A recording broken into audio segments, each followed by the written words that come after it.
Hey guys, what's up? Welcome to my channel. My name's Frank, and this is part 4 of the Mark 39 Starboost update series.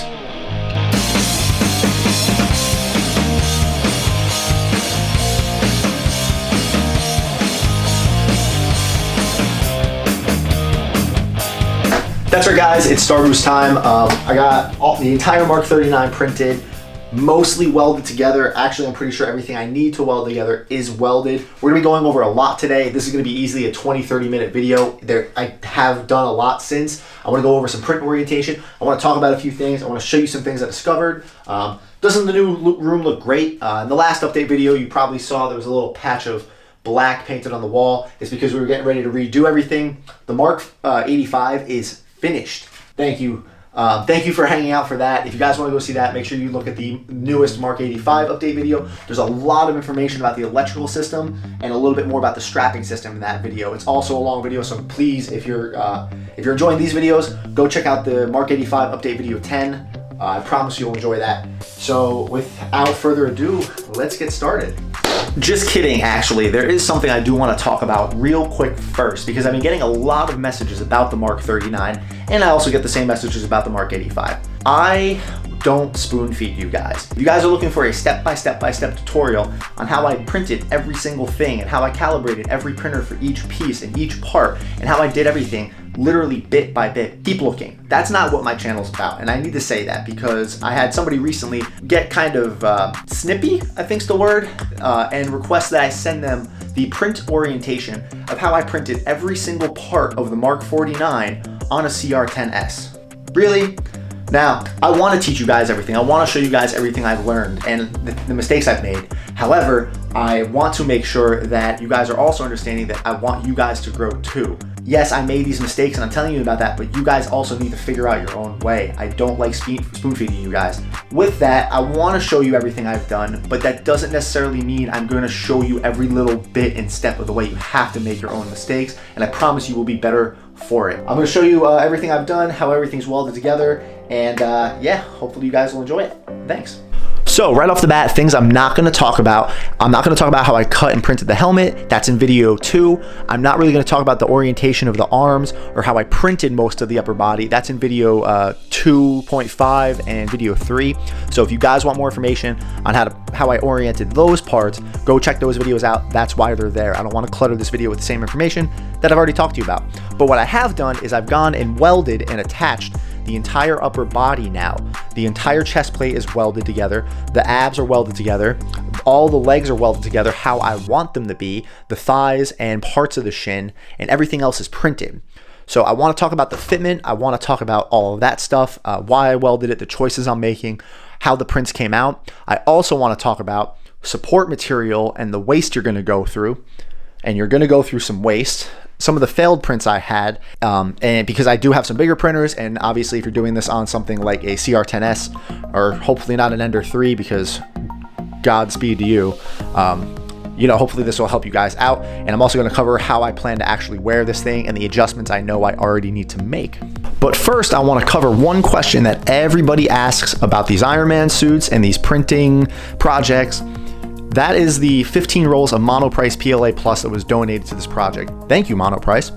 And I used all of it. And when I mean all of it, this is the 15th roll. I mean, that's like 30 grams of filament left. I used all of it. So that's what it took to print this entire suit. Everything you see, all of the support material. And I'm gonna tell you what, guys, this made some weird supports. I'm pretty good at print orientation, but this made some weird structures. This was for part of the backpack. These were for the boosters. These were for the front right here, these little booster pockets here. I don't remember what those are for. I'm pretty sure these were for the thighs. I don't quite remember. Those are pretty big. You're gonna burn supports when doing this project. Here's some supports for the hexagons. These were like the cool funny ones I thought I'd take out, and I think these were for the biceps. I don't quite remember. And you can see here I have just these incredibly tall supports that actually did survive. This Monoprice printed absolutely beautifully. I have absolutely no quarrels with it at all. It really did come out wonderful. I want to talk about real quick my print failures. Right here are the only 2 print failures I had on this entire project, and I am very proud of that. Now that doesn't mean that I didn't have some failures here and fix them. I actually did. I actually had a pretty gnarly layer shift on the butt plate, and then I did have a failed print on one of the back of the thighs. However, they weren't through the hexagons. And I think I stated that in one of the update videos. I did not want to cut up the hexagons. That was the thing I was trying to avoid the most. I printed everything in an orientation where the hexagonal pieces came out as solid parts, exactly like this. One part, and it was split up properly. This was one part, that was one part, the abs were one part, the chest was one part. I didn't have to cut and weld the hexagons. I have the bigger printers, I utilize them. Just because you can print big doesn't mean you should, but sometimes you can get away with it. So these prints failed. This one was just spaghetti. It got knocked over, and here's the spaghetti from it. This is literally just sitting there. Now this one was a tangled roll. That was my fault. So it just ghost printed, and I decided just not to reprint it. Everything you see here, wasted print-wise, was 146 grams. That's it. A tenth of a roll, if that. A little more than a tenth of a roll. Now, how much support material did all of this use? Now this is including everything that's on my counter here, all of that, not the failed print. All of that's in here, and it equates to 3.5 kilograms, 3.5 rolls of support material. Now that's 3.5, that's all of this, and all of these big hunking supports, and some of these do weigh quite a bit. Now I spent hours orienting a lot of these prints. You have to. These hexagons, like I said, were an absolute killer. So I want to show you some of the design choices I made in slicing it. And then two things I want to point out. Yes, I did use all Monoprice PLA Plus. However, I left some of it loaded on my printer and I didn't swap out a roll. That entire Z sword is printed in Monoprice PLA Plus, and 2 parts of my Buster sword are Monoprice PLA Plus. So what I had to do is I had to use a roll of Sunloof for one of the biceps, some Sunloof for one of the hands. I don't know what hand I'm going to do. And you can see a little bit of red from Sunloof back there. So these little boosters on the thigh are actually printed in Sunloof as well. My bad, but it still would have equated to what I used on the Buster sword. And I did weigh all of this. I weighed the entire suit, all the supports, everything I used, and it was under 14 kilograms. So I was able to do the whole suit in it. So even though it's not 100% Monoprice, it'll do. So like I said, I already talked about the arms and the biceps, and I still need to cut these apart and kind of build them how I want. I have a cool little mechanism I want to try to use for the elbows. So the arms are going to go together very soon. I'm still trying to decide what hands to use. I do have the hinged hands from DO3D that have much nicer details on them, and just look how smooth that printed. Isn't that nice? But they are a little bit nicer, and that'll give some good effects. So we're going to see how those come out. DO3D did release an update, I believe, to the forearm because there's supposed to be hexagons here or here. I'm not going to reprint them. I really don't care for the detail that much, where I'm just going to go and reprint them. If you haven't printed the forearms already, make sure you grab that update file. So let's go and pull this helmet off. Now I'll start at the feet and we'll work our way up. So we'll talk about the prints first and then how I kind of welded everything together. So we already talked about the feet. I'm going to try to make this like a shoe cover and actually slide a shoe into there and see how that works. It might give me some more stability and comfort. And then I'm going to go ahead and actually cut this off. So that's kind of next into the fitment stage on getting this to kind of work out properly. This is the shin. So what I did is when I had to print this, I was able to actually get away with not cutting this up, and this is actually just slid in there. So I can actually pull this out, because what I need to do is I really need to weld and fill in this part right here. Sorry, my arm's getting actually tired holding this giant tripod. Oh yeah, shout out to the new camera. This is the first Mark 39 update with the new Sony camera, so obviously the quality is much better. So I have to fill this in and sand it, so I didn't want to weld this together yet, so I can still take this out. There is some cleanup because I printed this on its back, kind of standing up. Because this shin was so tall, it is a big boy, and it was even just a little bit too tall for my max, and my max was preoccupied with other parts. I cut it right here. I sliced it. So there was one part here, the entire upper shin part right here, and then this side. So it printed very, very easily. I was able to literally just stand them up kind of like this, just stand it up on the bed, and it printed with pretty minimal supports. I think I just had some weird ones in here. I believe it might have been these supports that were in there, but I obviously can't put them in there now. So I welded that together, and then with this welded together, this plate drops perfectly onto the shin. This one's currently duct taped, and you can see how it lines up. So my plan actually to get into the suit easier is I'm gonna make this like a cover or a hinge, because sliding my foot through is possible, but it's a little tricky, and it'd be cool if I could just kind of reach down and close this up. Now that could change, we'll see how that goes, but that's right now, that's the plan. And this printed just standing up. I don't think I had to use any supports on the hexagons. I was able to actually orient it kind of like that, or sorry, like that. I stood it up kind of like this, so there were supports in the back. I believe that's what some of these really tall ones were. They connected to the back as it stood up, and like I said, the hexagons printed absolutely beautifully. Everybody keeps asking me, how are you gonna sand the hexagons? I'm not. You can actually see in this camera quality, I don't actually need to sand the hexagons. I'm only gonna be sanding the parts that are gonna be white. This is gonna be fine. I'm not gonna get in here and sand in between those. I might use a little more filler primer and primers than I normally do, but that's a sacrifice I'm willing to make, so I'm totally okay with that. So that's it for the shin. You can see there was some stringing in there. I don't care. PLA welding was done with my soldering iron like always, and I got some good penetration in here. I actually did blow these holes out. These were just detail holes, but I have some plans for it. Now this shin is very long. It's too long for me. So what I'm probably gonna end up doing is trimming a lot of this down, and I might even cut this off and make it like a hinged flap thing for the shoe. I do have some cool ideas for that, because obviously I'm shorter than this suit. This was printed at 100%, and it's even taller than my Mark 85 over there. So I don't think lifter shoes are even gonna be enough for this. I'm gonna need to trim a lot of this out, but I might make like a hinged flap system for down here. I want Starboost to be more comfortable than my Mark 85. I want it to fit better. I want it to be more comfortable and be more mobile. I'm going for less accuracy this time, for a little bit more comfort, because I think I can have a little bit more fun in this suit. Even though the Mark 85 is my favorite, it's a lot more screen accurate than this is probably going to be. And this made a couple seconds appearance in a movie, and it was dark and nobody can even tell what it looks like. So that's it for the shins. We'll move these to the side.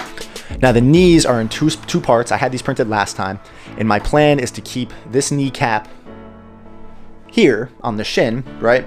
And then I'm gonna actually make a hinge system. I want the leg to be one whole piece. I am actually gonna try to make a bracket system, maybe out of metal or something, and put a hinge in here. I want this whole thing I can slide my leg through and just put it on. So as I'm saying that, maybe I will get rid of this whole cover idea, and I can just literally drop my entire leg through it and put it on. That'd be really cool. I've seen people like Emily the engineer, and Kiara builds, do stuff like that. They have hinge systems on their older suits. This obviously isn't a nanotech skin suit. This is a actual Iron Man armor, so it can have hinges and stuff, and I'm actually excited to try that out. So that's what the leg looks like, and it is long. If I had any duct tape left, I'd tape it all together and stand it up. The top of the thigh actually comes up to like halfway up the abs on my Mark 85. It's one tall boy. These are easy to print. Just stand them up and be careful with them. Now here we have the thigh, and you can see the red that I did, and I had a little bit of warping right here. You can see that it didn't actually meet up. So what I'm gonna have to do is go back here and actually kind of heat this up and get this gap to close up. There was a gap here, but there isn't a gap on the other thigh, which I find a little odd. And I did the same thing with this one that I did with the shin.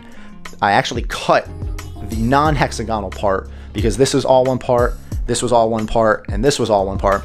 I actually cut those were actually separated, and then I cut the thigh right here, because it's going to be a lot easier for me to sand and smooth all of this out than it ever would be to do sanding the hexagons. So I'm not worried about that at all, and it was just to make the print easier. Then I stood the thigh straight up, and then I printed this little part and this little part and welded them together, and this will sand out just absolutely wonderfully. Now this was one of the failed prints, and I'll show you it on the other side. I actually ended up using different Monoprice PLA to finish it, because I was running out, and I told you I didn't swap a rollover. So this wasn't a failed print, it was just a filament change, and this is still Monoprice PLA plus gray, but it's like a matte gray. It's actually really cool looking. So that's what that looks like. And they came out just beautifully. So these are completely welded together. Now if I go through with my hinge idea right here, I'm not going to be able to trim this down like I did the knees on the Mark 85, because I had to trim those to get clearance so I could walk.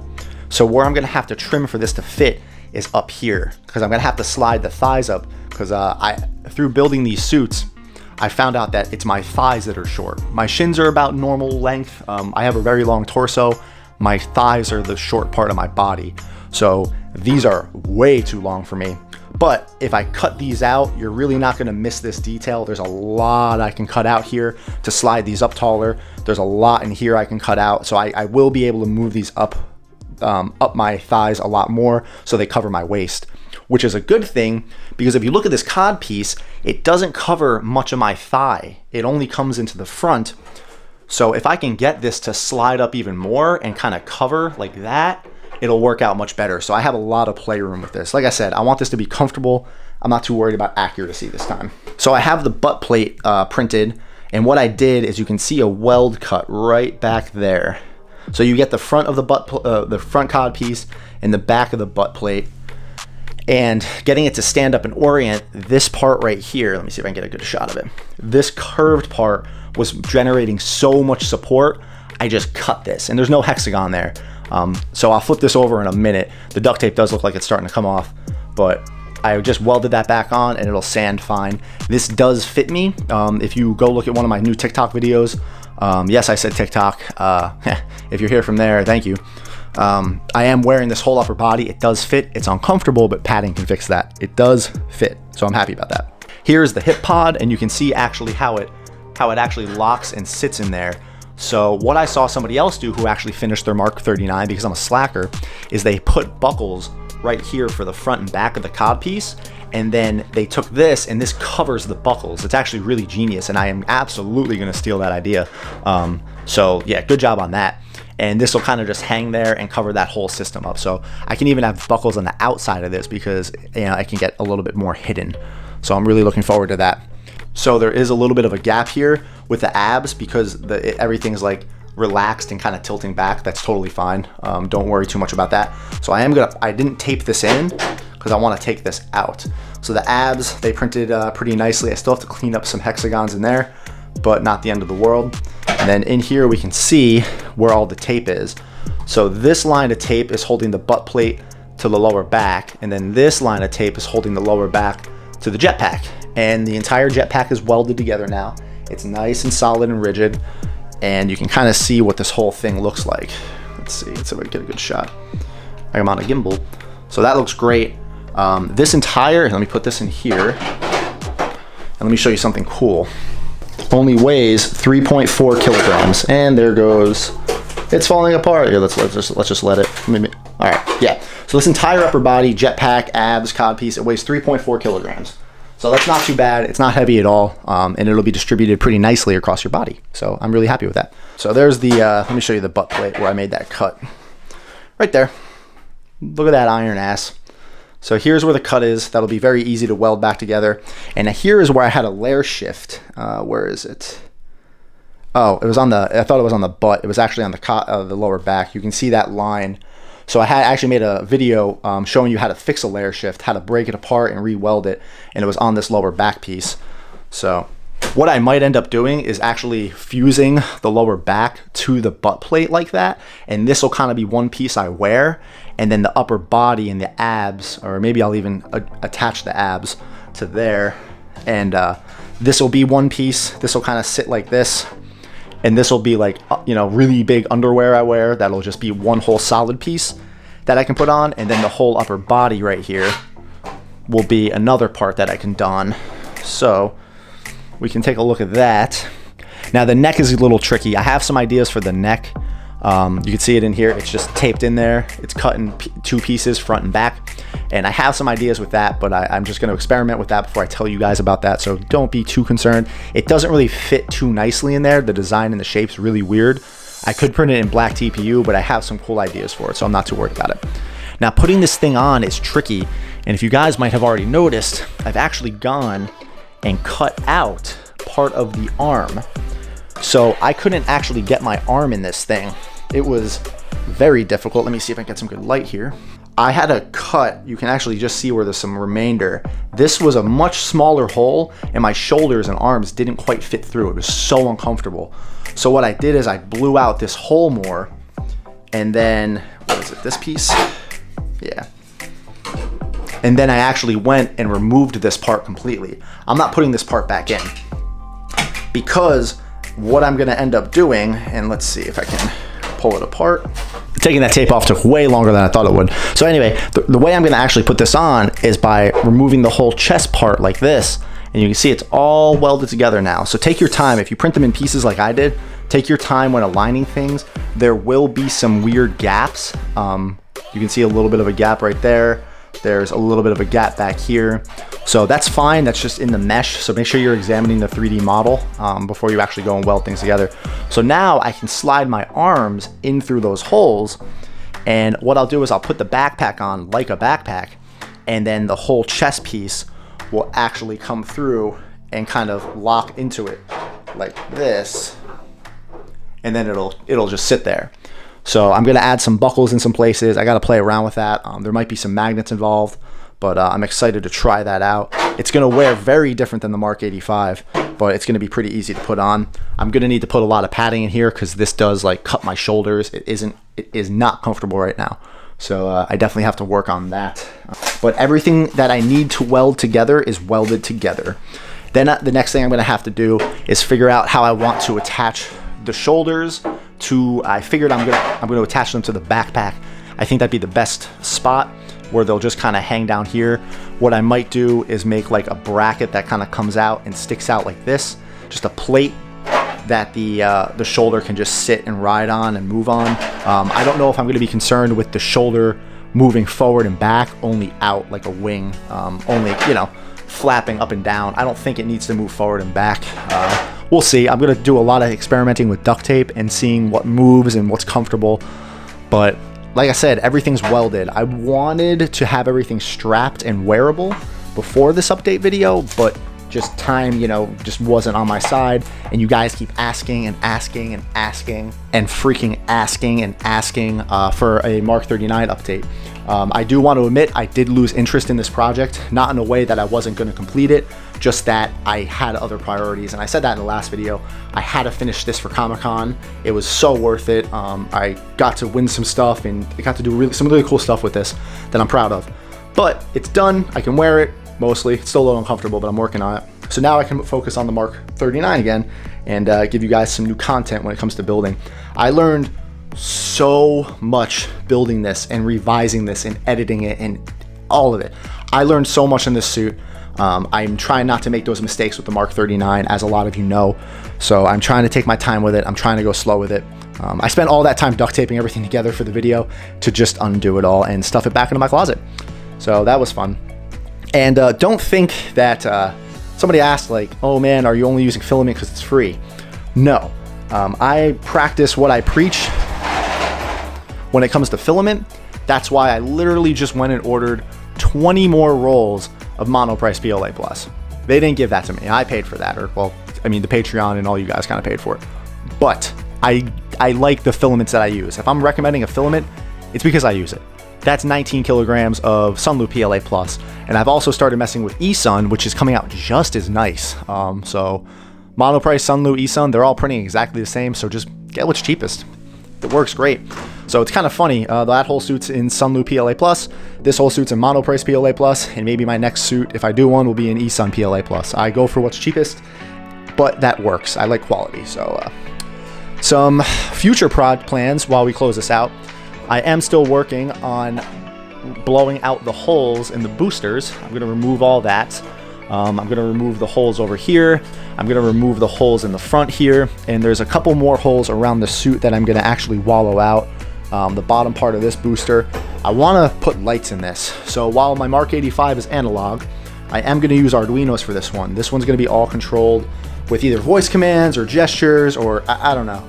It'll probably might be still finger controls, but just in a different way. And I'm pretty proud of the Mark 85. Eventually I'll upgrade it, but I'm glad I was able to complete that suit without any Arduinos or programming, just analog systems and relays and reed switches. So I'm going to learn how to code with the Mark 39. So this series is going to be a little bit longer, obviously, but we're not making the same mistakes. We're not overly ambitious. I know what to expect now, so I'm really happy about that. And a super quick little demo for you guys if you haven't seen the electrical system and how it operates on the Mark 85. Once everything's on, there's a magnet in each of my thumbs in the gloves. So once the magnet gets close to the middle finger, it actually opens the mask, and then the pointer finger closes the mask. And then I can turn the infinity stones on and off on this side by putting my thumb really close to the middle finger. So that's really kind of fun and neat. And then I can turn the LED eyes on and off with the pointer finger. So I have full control in all my fingers. And then if the LED eyes are on and the mask opens and closes, the eyes turn off and then they turn back on. And you probably are seeing the LED lights kind of flicker and flash. That's because right now it's being powered off the same USB battery pack. That's only temporary because the USB pack I was using didn't have a function I needed. So once I get the right pack back in there, all the body lights will be on the 12 volt, and then all the functions and motor systems will be on the 5 volt USB pack. And then there won't be a power draw. You won't see the lights flicker and flash like that. You can actually see that you can actually watch the infinity stones kind of flicker once I activate the mask. See them turning on and off? That's because there's too much draw on the battery pack, and it's temporarily turning off the flip-flop relays I have. So yeah, I'm really proud of that. I just kind of wanted to show you guys in the series in case you haven't. And this is the Mark 39, it will be even better. That just about does it for this video, guys. I wanted to kind of throw this on to show you that it does actually fit. Obviously you can see there's still some gaps. It's duct taped on there, and my shoulders are in a lot of pain right now. So hopefully you appreciate this. Anyway, thank you so much for watching. If you guys want to go join our Discord that now has over 1,000 members, thank you so much for making that happen, everybody. That's just awesome. Go check it out. It's a free Discord. There's a link down below. My hands aren't going to move too much because I'm in a lot of pain right now.